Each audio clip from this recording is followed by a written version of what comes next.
We have started this little series on the I am statements. Go ahead and next slide.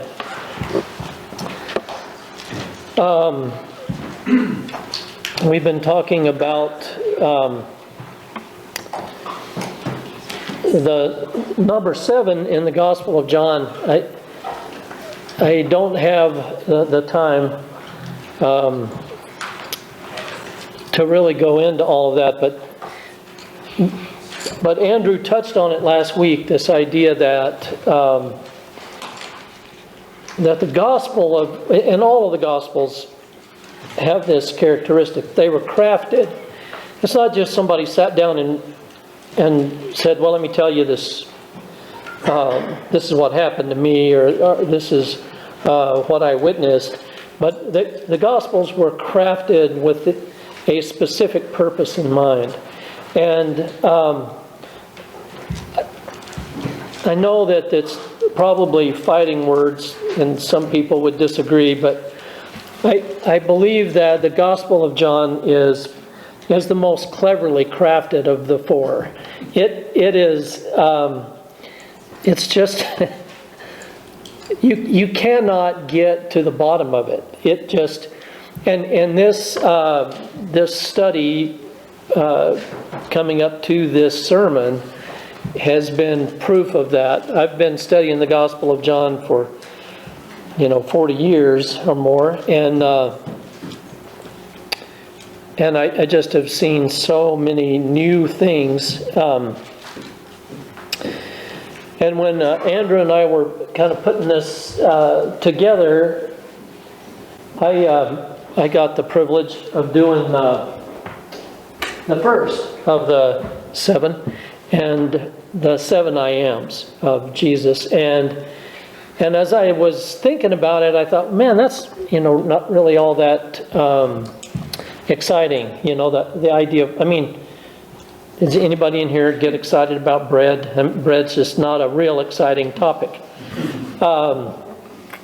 Unless, of course, you're hungry and you come in and your mom or your wife has been cooking homemade dinner rolls, and that's that smell that just kind of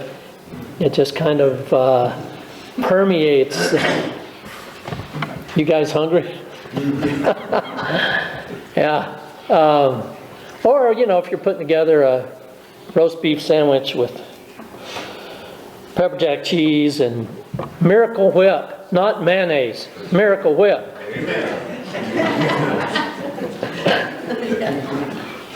Some tomatoes and some olives and some bread and preach it.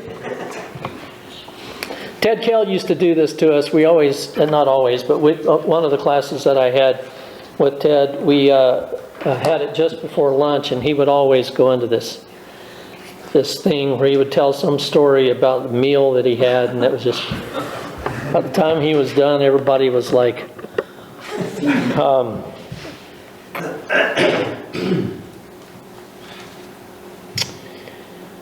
the Gospel of John, as I mentioned, multi-layered, and though I don't have time to unpack this, I did want to just kind of put this on the screen. So you can read through the Gospel of John, and layer number 1 is typically this very literal narrative. And so I was studying with somebody just a couple of weeks ago, and we were talking about some of this, and the question was asked, do you think that this event really happened? Yes, I do. I just think that John cherry-picked the events that corresponded with his purpose for writing the book. And then he weaves them together in such a terrific fashion with all of these different layers. So layer 1 is just the literal narrative, and you can take it to the bank. I don't think that John embellished anything. I just think he had a purpose in especially communicating to Jewish people who understood the significance of things like 7s and 12s and etc. So you've got the literal narrative, and then you've got this deeper meaning, which the woman at the well is a good illustration of this, and I was talking with my young people this morning about it. When Jesus says to the woman, if you had known who you were talking to, you would have asked him, he would have given you a drink of water that is, living water. And the woman says, what? You don't have a bucket, dude. Why in the world are you suggesting you could give me a drink of water? And so you and I, being privy to the joke, sort of, we've already heard the punchline. We're saying as we read that, oh, he's not talking about H2O. He's talking about something else, right? So there's that deeper meaning. Yes, Jesus had a conversation with the woman at the well. You can draw a lot of conclusions from that.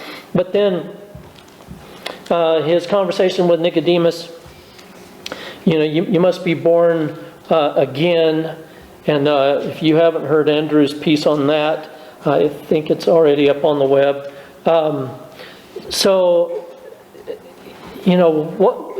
Again, we have this scenario where the narrator is telling us a story. Yes, there was a conversation with Nicodemus, and then all of a sudden you kind of deep dive into what does that mean to be born again? And of course Nicodemus doesn't get it, and there's a lot of those events in the Gospel of John where Jesus says something to somebody and they just don't get it. And then you've got symbols like the 7s and the 12s, and then other hidden meanings, which we're going to talk about in just a minute. And it just keeps on going. It's like Shrek talking to Donkey. You guys remember the conversation about onions? Somebody say yes, please. Yeah, okay.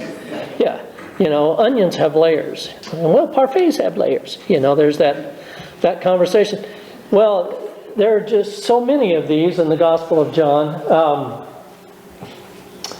And I want to take time to peel back all the layers, and well, at least the ones that I've found, and show them to you, but I don't have time. So John chapter 6. Next slide. But before we do that, I'm going to nerd out just a little bit, and I'm going to give you a couple of these. I would like for you to go back and read the Gospel of John after this sermon, and pay attention to some of these things. So I've got, and we're not going to really even have time to read through the Gospel. John chapter 6 is a long chapter, and so I'm just going to have to kind of cherry pick a few items, and then we'll focus on this last little piece in chapter 6. But there's this statement. So the beginning of John chapter 6, Jesus feeds the 5,000. And there's so many brushstrokes in this little section that are worth slowing down and meditating on. And one of them is, John just throws this in there. He just says, oh, and by the way, it was Passover. Well, as you probably are aware, the gospel writers rarely throw in detail just to embellish it. A friend of mine several years ago had written a book, and I'm not talking about a 30-pager. I'm talking, this was a book that was set in the Civil War times, and it was a fiction. And he would spend a page just describing the smell of the lilacs in the air. And I remember reading, through the first little bit of it and thinking, I'm never going to get through this. And the gospel writers are not that way. They don't spend a lot of time focusing on, the color of the robe that Jesus wore, right? They just focus on the things that matter. And yet John just pitches this little piece in that, oh, by the way, it was Passover. So Jesus is depicted in John chapter 6 when he feeds the 5,000, and we're not going to take the time to really unpack that section. Jesus is depicted here as a gracious host of a formal Passover meal. So he's having a Passover meal with 5,000 people. That's a pretty big deal. You know, I know some of you have big, like Thanksgiving, you know, gather in the whole family, but I'm guessing 5,000 would probably kind of be the max number that you would want to have over for Thanksgiving. So, so there's that little piece. And the interesting thing is, of course, that John is the one who introduces us as Jesus being the Passover sacrifice. You know, he says, and behold, the Lamb of God who takes away the sin of the world, right? John, the baptizer, says that, but John, the writer of the gospel, you know, gives us that picture. So not only is Jesus the gracious host of a Passover meal, but he's also the Passover sacrifice. The children of Israel grumbling in the wilderness. I love this. So you guys, when I say children of Israel grumbling in the wilderness, where do you go? Come on, work with me here. Who said Exodus? Yeah. Yeah, you go to Exodus and Moses leading the children of Israel out. And there's not just one time. There's like a zillion times that the children of Israel are grumbling in the wilderness. But one time in particular, they're out wandering in the wilderness. And they are grumbling about the food. And so God says, okay, well, I'll rain down. Well, Tim said quail. Yeah, we did the quail thing too. And of course, after a while, you know, they were having quail for breakfast and quail for lunch and quail for supper and quail for midnight snack. And so, you know, eventually they were like, you know, what, quail again? But the manna that fell from heaven, and so keep that in your mind as you're reading through chapter 6, because at the end of chapter 6, there's a group of Jews following Jesus out in the wilderness, and John just says, and they grumbled. You know, well, what's John doing? Well, he's taking you back to that event in the wilderness with Moses, and he says, here's God's Moses 2.0. He is the fulfillment of the Moses figure. And he's got his people out in the wilderness, and he's going to show them something much more important than food from heaven.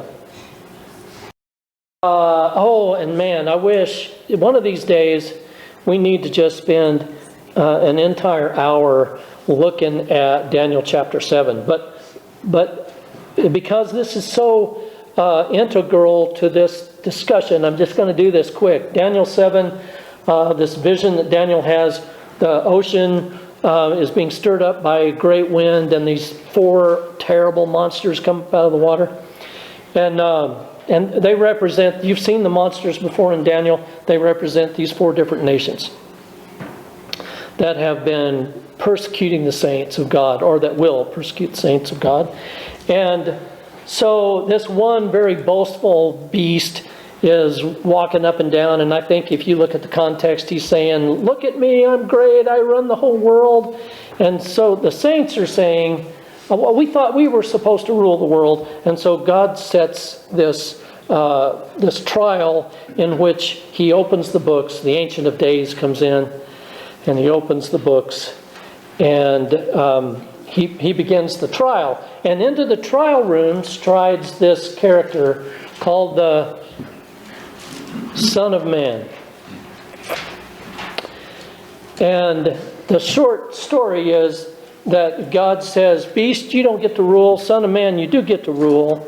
And then the Son of Man turns around and gives the rule to the saints, to you and me. And then here's what everybody does. Everybody bows down and worships the Son of Man. Now find me any place in the Bible, anywhere, where a human being is allowed to be worshipped. Nowhere. Nowhere except in Daniel chapter 7. Now, I'm not saying that in the Bible there were people who were worshiping another person incorrectly, but something that's approved of, you're never going to find a human being worshipped except in Daniel chapter 7, where the masses bow down and worship this Son of Man. So Jesus comes in to chapter 6 saying, I am the Son of Man. Well, there's going to be some people who have serious problems with that, right? Context. Chapter 6, verse 1 through 14, he feeds the 5,000. And we're not going to take time to read that, but the important thing is words like satisfied are used there, where each person ate their fill, let's say. So that's important. We're going to have to come back to that.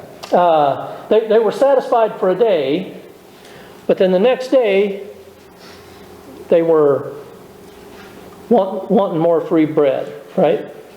And then Jesus walks on water in that little section between the feeding of the 5,000 and the piece that we're going to look at. He walks on water and he warps time and space. Did you guys know that? I didn't see that until just this time studying through this. He walks on water, and then it says that at the end of him walking on water, it says that the disciples said, they agreed to let him get into the boat, which I love that. It's like, what? The guy walked. It said they had rowed for 4 miles. Jesus walked 4 miles, and then they were like, should we let him get in the boat? It said that, then finally they said, okay, he can get in the boat. So Jesus gets in the boat, and it says instantly they were where they were headed. I just think that's so cool. Like somebody had to have said, what? How did that happen? So he walks on water, and then verse 25 is where we're going to focus.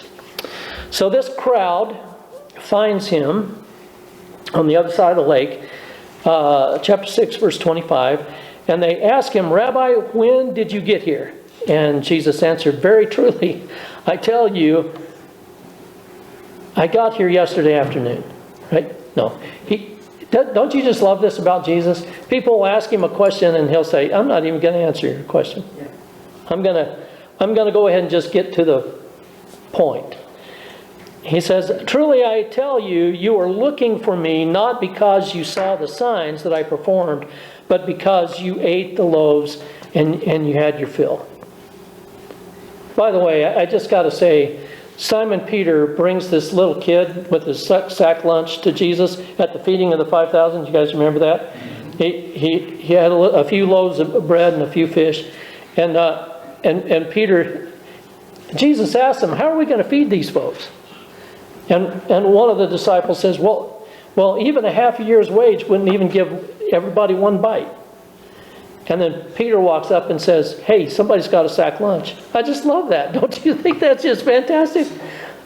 Like, what? I mean, wouldn't the rest of it, I mean, if we were standing there being one of the disciples, wouldn't you have just said, Peter, what are you doing?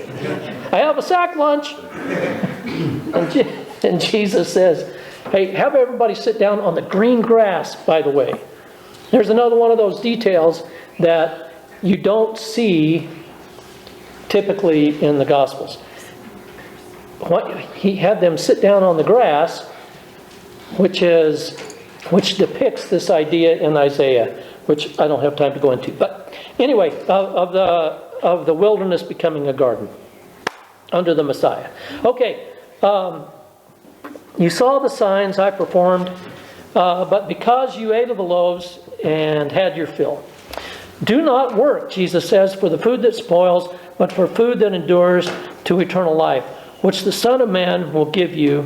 For on him, who will give you? Son of Man will give you. For on him God the Father has placed his seal of approval. Then they asked him, what must we do? What must we do to do the works that God requires? And Jesus answered, the work of God is this, to believe in the one he has sent. Well, that's not a work, right? That's kind of the anti-work. In fact, there's this big debate in theological circles. Are we saved by work or are we saved by faith? Faith, right? So Jesus says, here's the work. This would be an interesting thing for you to study a little bit. Here's the work that God demands, that you believe. What? In the one that he has sent. So they ask him, what sign? Oh, I love this. What sign then will you give that we may see it and believe you? They just ate a fish sandwich yesterday. What sign then will you give that we may see it and believe you? What will you do? Our ancestors ate the manna in the wilderness, as it is written, he gave them bread from heaven to eat. And Jesus said to them, very truly I tell you, it is not Moses who has given you the bread from heaven, but it is my Father who gives you the, underline that word, true bread from heaven. For the bread of God is the bread that comes down from heaven. They're going, yeah, manna. And gives life to the world. Sir, they said, always give us this bread. Just a few, well, just yesterday in this narrative, they were going to take him by force and make him a king because he, was so impressive with his magic tricks. Air quotes around that, by the way. Then Jesus declared, I am the bread of life. Whoever comes to me will never go hungry. Have you heard this narrative before? Woman at the well. Different metaphor. Same story, right?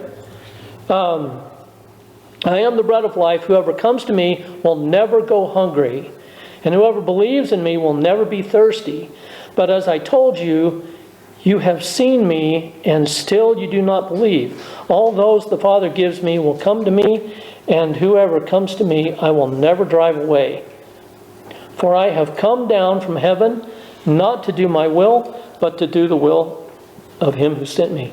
And this is the will of him who sent me, that I shall lose none of all those that he has given me, but raise them up at the last day. For my Father's will is that everyone who looks to the Son and believes in him shall have eternal life, and I will raise them up on the last day. At this, the Jews there began to, what?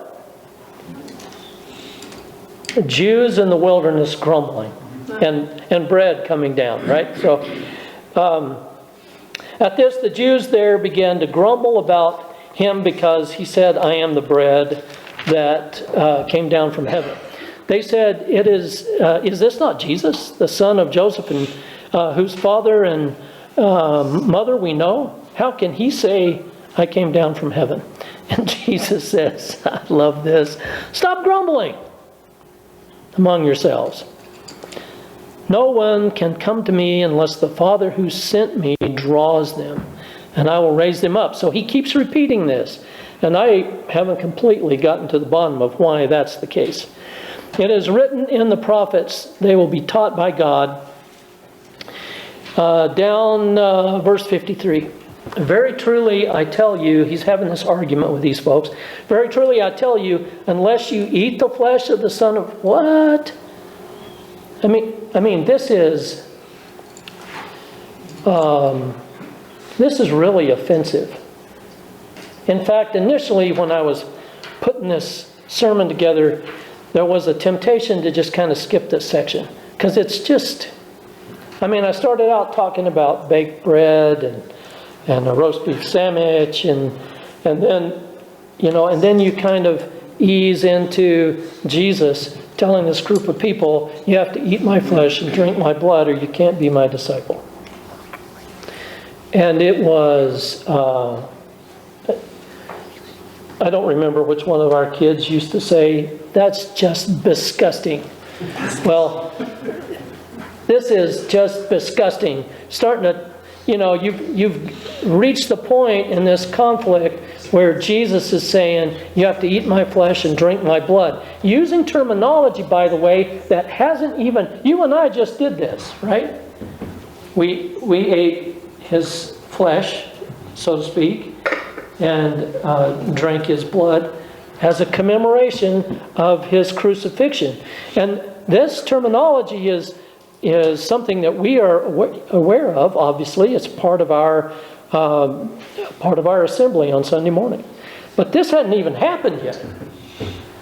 And so when Jesus says, you have to eat my flesh and drink my blood, and by the way, Jesus isn't talking about this specifically. He's talking about the fact that Jesus has to become not just a part of your well-rounded breakfast. You remember those ads? Yes. This box of puffed rice and a banana and an apple and this box of puffed rice. And at the end of it, they say, a part of your well-rounded breakfast. Well, you could take the puffed rice and throw it away and you'd still have a well-rounded breakfast, right? So Jesus doesn't want to be just a part of your well-rounded life. This is so important. He wants to be your life. The sole focus of your life. More importantly, it's disgusting because it's symbol. The symbolism conjures of cannibalism. But it's more importantly, it's difficult, a hard teaching. It says that they turned and walked with him no more. They said, "Man, this is a hard teaching," and a bunch of people just stopped walking with him. They stopped walking with him because it says something about discipleship and the exclusivity of the gospel. Jesus doesn't want to just be an advisor to you. Well, I listen to Jesus and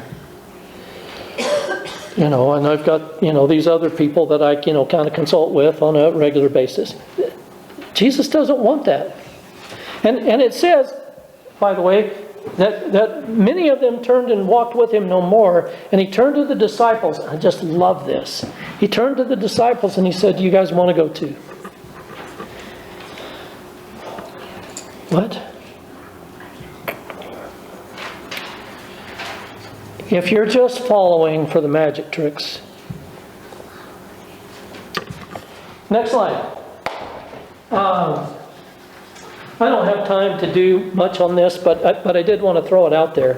This idea is common in the Gospel of John. This idea of thirst and this idea of hunger and the fact that Jesus can eradicate that. And what the surface listener hears is, I'm not going to be hungry anymore, or I'm not going to be thirsty anymore. And what Jesus really means is that he has the ability to completely satisfy you. And most of you have heard me do this, but it bears repeating. In 1965, the Rolling Stones released their song Satisfaction. Anybody in here? Can you hum that? I can't get, there we go. I'm sure you're on the same channel. All right. Yeah. I can't get no satisfaction. And then VH1 in the year 2000 voted that the very best rock song ever. It is a ballad that does a fantastic job of describing one of the key elements of the human condition. We can't get no satisfaction. It doesn't matter. How many of you have ever had this feeling that if I could just, and then fill in the blank, then my life would be complete?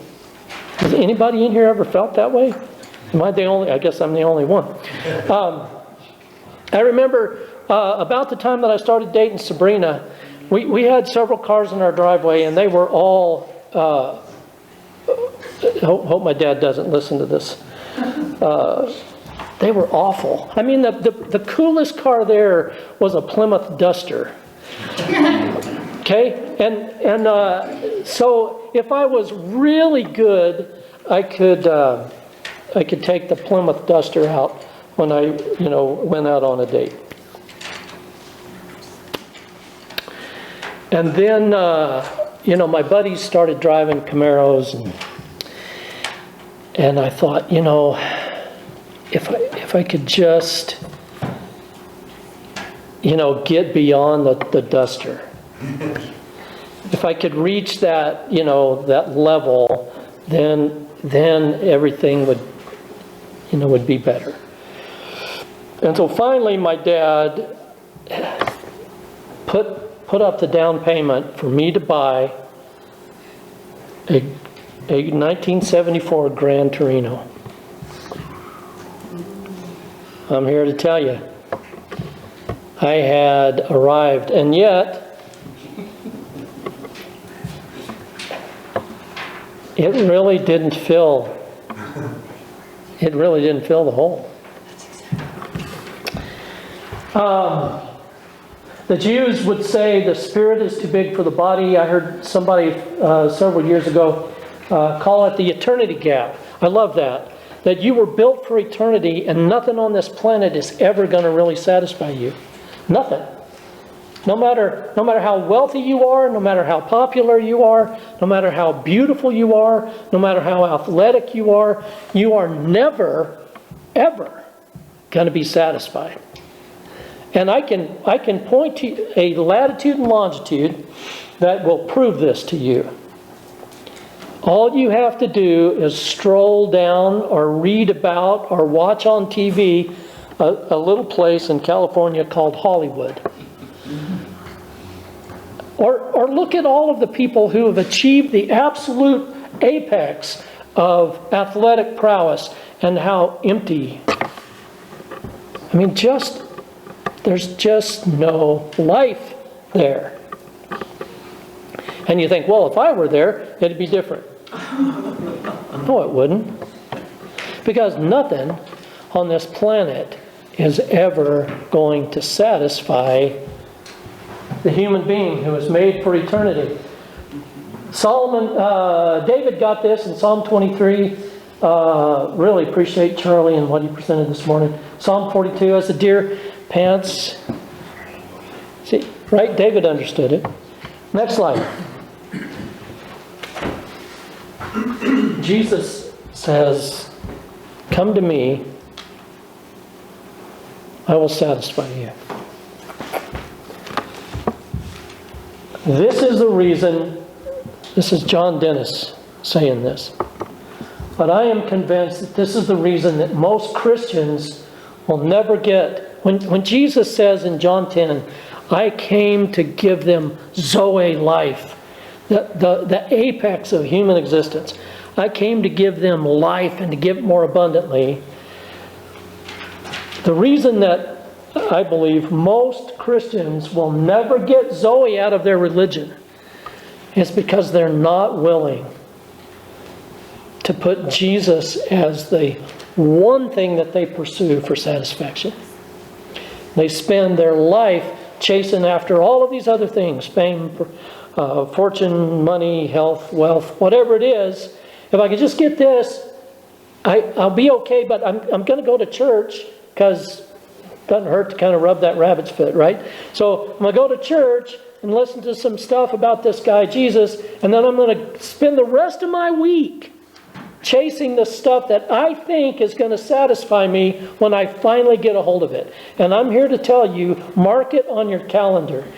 40 years from now, you're still going to be chasing it. And you're still going to be unsatisfied. And John Dennis said, and it's not because I'm wise, it's because I'm trying to follow this guy who says if he just becomes not a part of your well-rounded breakfast, but he becomes your whole breakfast, then you will be satisfied. Here's what you're going to find when you get to heaven. Jesus is enough. So, well, what else are we going to get in heaven? I have no clue. Who cares? Who cares? Jesus is enough.